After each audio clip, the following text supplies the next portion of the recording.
Vietnam war में American media ने एक अजीब नैरेटिव बनाया। यूएस एक विक्टिम है, वियतनाम एक थ्रेट है। पर असली रियलिटी, अग्रेसर अमेरिका था, विक्टिम वियतनाम। न्यूज़ रूम्स ने यह स्टोरी पुश की। कम्युनिस्ट स्प्रेड हो रहे हैं, अमेरिका वर्ल्ड को बचाने गया है, Vietnam is the real danger. Public ने बिलीव किया क्योंकि फियर लॉजिकल लगता है एंड फियर प्रोपेगेंडा का बेस्ट फ्रेंड है। विलेजेस चल रहे थे, बच्चे चल रहे थे, पूरे रीजन्स केमिकल वॉरफेयर से बर्बाद हो रहे थे। पर मीडिया का स्पॉटलाइट अमेरिका के स्ट्रगल पर नहीं था, और बॉयज आर फाइटिंग और बॉयज आर सफरिंग इस चीज़ पर था। आज हम देखेंगे कैसे मीडिया तुम्हारी बिलीव्स को मैन्युफैक्चर करता है, कैसे वॉर्स जस्टिफाई होते हैं, कैसे विक्टिम्स चूज होते हैं, कैसे इलेक्शंस मैनिपुलेट होते हैं, और कैसे ट्रूथ सिर्फ उन लोगों के काम का होता है जिनके पास पावर होती है। ये डॉक्यूमेंट्री तुम्हें वर्ल्ड समझाने नहीं आई, ये डॉक्यूमेंट्री तुम्हें तुम्हारा दिमाग वापस देने आई है। Manufactured consent, the system you never noticed. सच बोलो, क्या एक जख्म दूसरे जख्म से कम होता है? क्या एक इंसान का दर्द चीप और दूसरे का प्रीमियम होता है? पर मीडिया की दुनिया में विक्टिम्स दो कैटेगरीज में बनते हैं, वर्थी एंड अनवर्थी।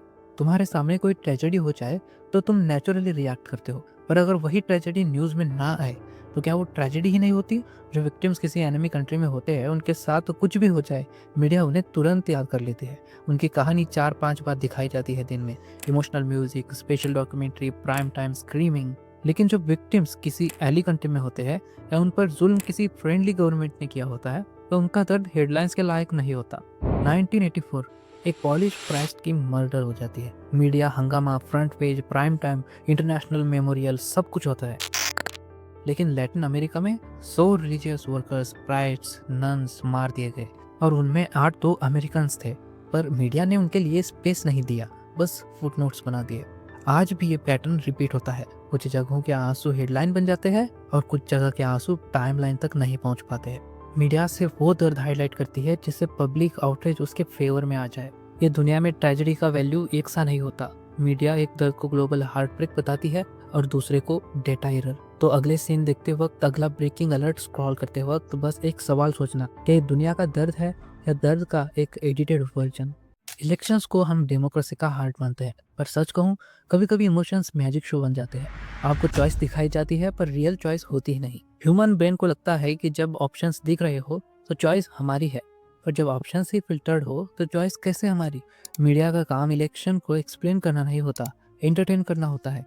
कौन जीतेगा, कौन हारेगा, कौन किस पर अटैक करेगा, और इश्यूज उनका क्या होगा, उन्हें तो बैकग्राउंड में दिखाया जाता है। कोल्ड वॉर के टाइम पर एक अजीब पैटर्न था।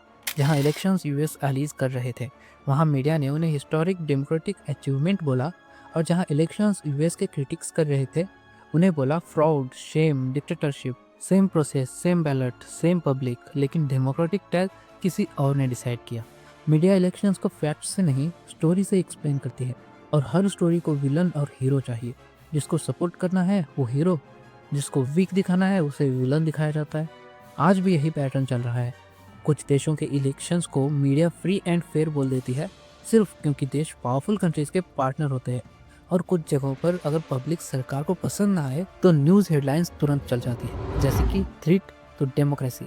इलेक्शंस होते हैं पब्लिक के लिए, लेकिन इलेक्शन की कहानी लिखी जाती है पावर के लिए। आप वोटिंग मशीन दिखाओ या बैलेट बॉक्स, ये डेमोक्रेसी का डिवाइस है। पर इलेक्शन का नैरेटिव ये होता है कि ये मीडिया का डिवाइस है। डेमोक्रेसी सिर्फ वोट देने से नहीं चलता, डेमोक्रेसी वो ट्रूथ से चलता है जो वोट तक पहुंचता है। और जब ट्रूथ ही फिल्टर्ड हो तो इलेक्शन का रिजल्ट कितना अनफिल्टर्ड हो सकता है, आप खुद सोचिए। 1980s एक कहानी दुनिया भर में स्प्रेड होती है। कम्युनिस्ट बल्गेरिया ने पोप को मारने की साजिश की। सब ने माना, सब ने बिलीव किया, मीडिया ने प्राइम टाइम बनाया। बस एक प्रॉब्लम थी, ये कहानी पूरी तरह झूठ थी। एक फैब्रिकेटेड नैरेटिव को न्यूज़ बनाया गया, एक रैंडम एलिगेशन को वर्ल्ड वाइड ट्रूथ बना दिया गया। कोल्ड वॉर के टाइम पर हर देश दूसरे को विलन दिखाना चाहता था, बट सबसे पावरफुल वेपन क्या था? Missile, army? नहीं, स्टोरी टेलिंग। ऐसी स्टोरी टेलिंग जो फियर क्रिएट करे। एक टेररिस्ट अटैक होता है, किलर पकड़ा जाता है, और बिना किसी प्रूफ के मीडिया नैरेटिव सेट करता है, इसके पीछे बल्गेरिया है, यूएसएसआर है। कोई एविडेंस नहीं, बस anonymous sources, secret intelligence leaks, experts जो हमेशा टीवी पर रेडी रहते थे।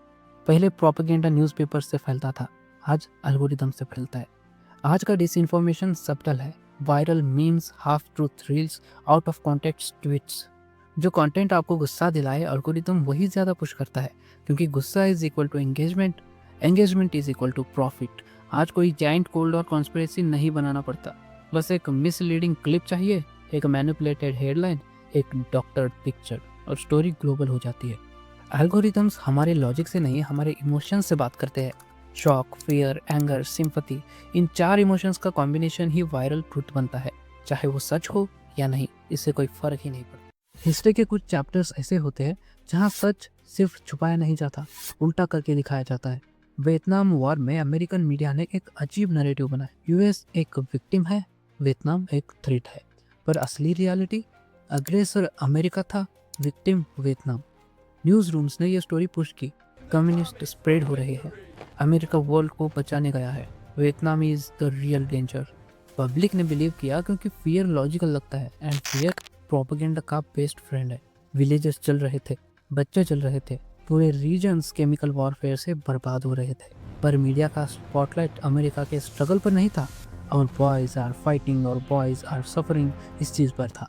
जब मीडिया दोनों साइड से पेन को इक्वल कवर नहीं करता, पब्लिक के दिमाग में एक डेंजरस इल्यूजन बनता है। हमारी तरफ का पेन रियल है, उनकी तरफ का पेन पॉलिटिकल है। हकीकत में यूएस में 30 लाख वियतनामीज को इम्पैक्ट किया, थाउजेंड्स ऑफ विलेजेस डिस्ट्रॉय किए, केमिकल वेपन्स यूज किए और पूरे रीजन को डिकेड्स तक क्रिपल किया। लेकिन डोमेस्टिक मीडिया ने नैरेटिव सिंप्लीफाई किया। America defending democracy, Vietnam communist danger और ट्रूप्स हीरोइक, ये सब बताया गया। जब ऑडियंस को किसी साइड का हीरो दिखाना हो, मीडिया उनके दर्द को हाईलाइट करता है, गलती को मिनिमाइज करता है और मोरल क्लैरिटी बना देता है। वियतनाम वॉर का सच आज डॉक्यूमेंट्स, लीक्स, एकेडमिक रिकॉर्ड्स में क्लियर है, लेकिन उस वक्त करोड़ों लोगों ने मीडिया के वर्जन्स को ही हिस्ट्री समझा था। क्यों? क्योंकि मीडिया ने वॉर को नहीं, खतरनाक कहानी को कवर किया था। वियतनाम ने हमें एक सबक दिया, वॉर सिर्फ बैटल फील्ड पर नहीं लड़ी जाती, war news room, camera angles, scripts और एडिटेड ट्रुथ में भी लड़ी जाती है।